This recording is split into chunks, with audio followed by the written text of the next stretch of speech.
नहीं है रे सेवन सिगा वही बनिया के तू है और त जूम कर है हिलाई ना उतना हिलाई ना मां पकड़ देता है ये मनसिगा है रे ए भाई मनसिगा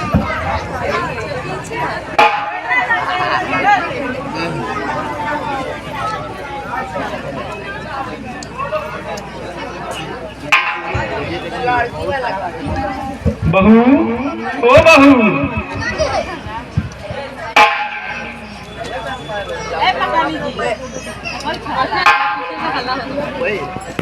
आई बाबूजी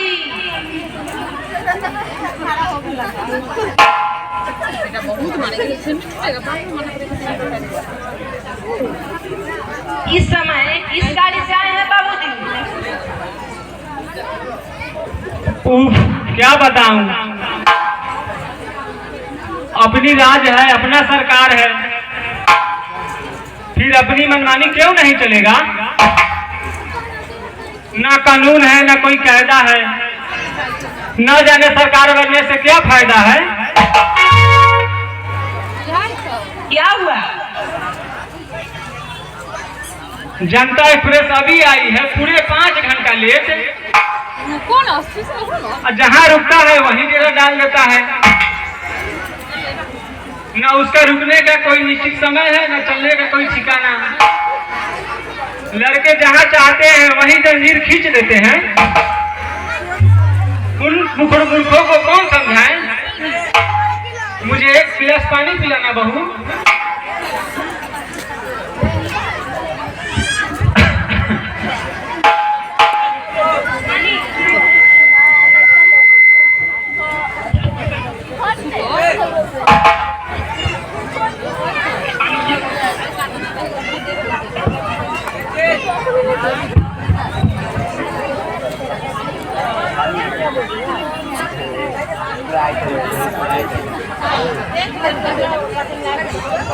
अरे बेटी कविता कहाँ है? देख नहीं रही हूँ।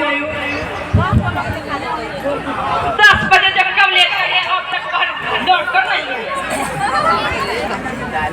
सखी सहेलियों में रमी होगी।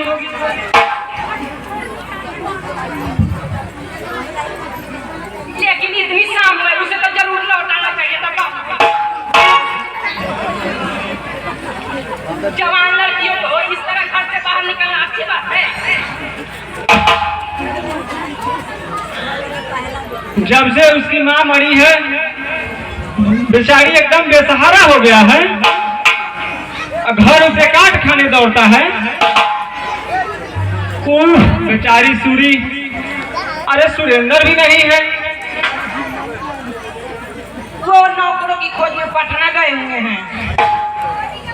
पटना कब गया वो? कल ही तो गए बाबूजी।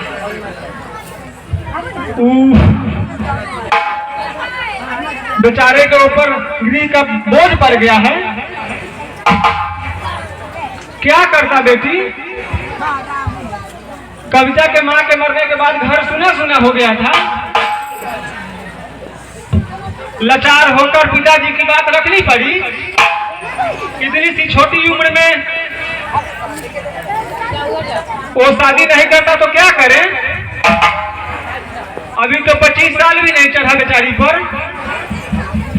उसकी पढ़ाई छूट गई, जिन्हें और पढ़ना चाहिए था। उस कविता की पढ़ाई और गति बढ़ रहा है। क्यों नहीं उसकी पढ़ाई छुड़ा कर? राम राम, यह क्या कह रही है बहू?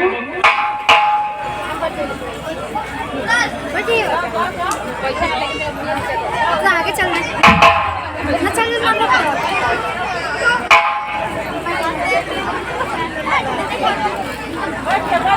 पढ़ाई में लगी है तो कुछ मन भी बहक जाता है उसका। नहीं तो माँ के बोझ में कब की पागल हो जाती। लेकिन सुरेंद्र भी तो नहीं मानता। बहन के पढ़ाई के लिए ही तो अपनी पढ़ाई छोड़ दी। लेकिन अधिक पढ़ी लिखी लड़की के लिए पर भी तो अधिक पढ़े लिखे चाहिए। अधिक पढ़े लिखे लड़कों की मांग भी तो अधिक होती है। सच सच है बेटी, तुम ठीक कहती हो। अब शादी तो शादी नहीं रही, यह एक व्यापार बन चुका है। तो आपने बताया ना, क्या कहा उन लोगों ने, मैं तो पूछना ही भूल गई। मत पूछो लड़की की बात, मैं हार गया बहू, मैं हार गया। मैं अब उस लड़के वाले के पास नहीं जाऊंगा, मैं कभी नहीं जाऊंगा, ठीक से चाहे मेरी बेटी कुंवारी क्यों न रह जाए। अब बताओ मैं क्या करूं? भगवान की जो मर्जी है सो करे।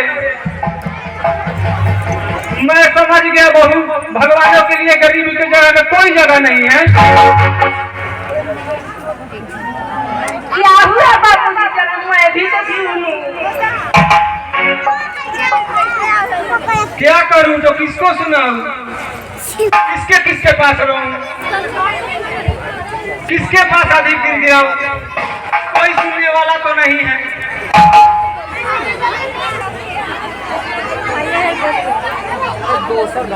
जब भगवान ही नहीं सुनता तो इंसान क्या सुनेगा? मत पूछो बहू, मत सुनो। इस तरह दिया सुनने से क्या होगा बाबूजी? ऐसे खसा कोने का। इसीलिए तो कह रहा हूँ अब मुझसे कुछ नहीं होगा। भगवान को जो मर्जी है वो करे। कितने रुपए की मांग की तुम लोगों ने? पूरे 10 लाख दे सकोगी?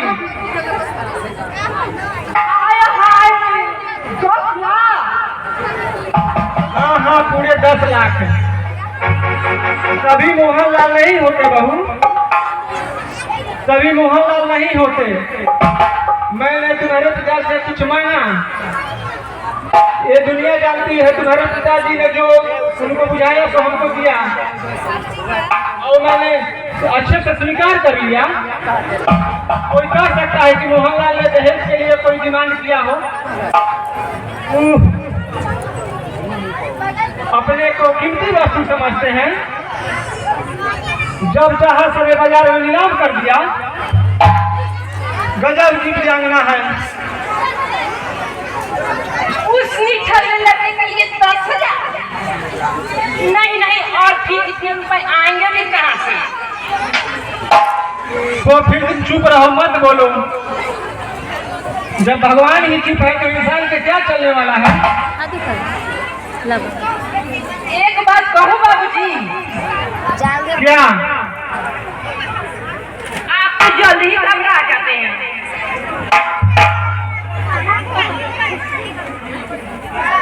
बहू एक बाप नहीं जानता है कि इस उम्र में कुंवारी बेटी का बोझ मुझ पर पड़ा हुआ है। कविता मेरी आंखों में गड़ती है बहू। कविता के जब जब मैं देखता हूँ तो आंखें मुझे धिकारती है। मैं एक ऐसा पिता हूँ जो वह बाप के धन का निर्वाह नहीं कर पाता। मैं किस्सा पिता हूँ बहू।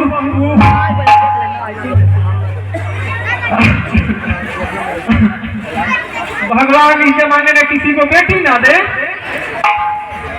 अगर कविता की माँ जीवित रहती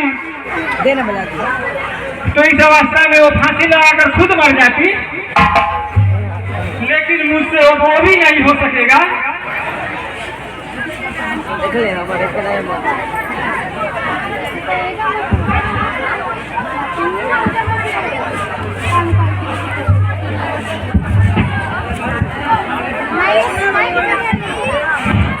पीना हराम है और पिलाना हराम है, पी करके होश में आना हराम है।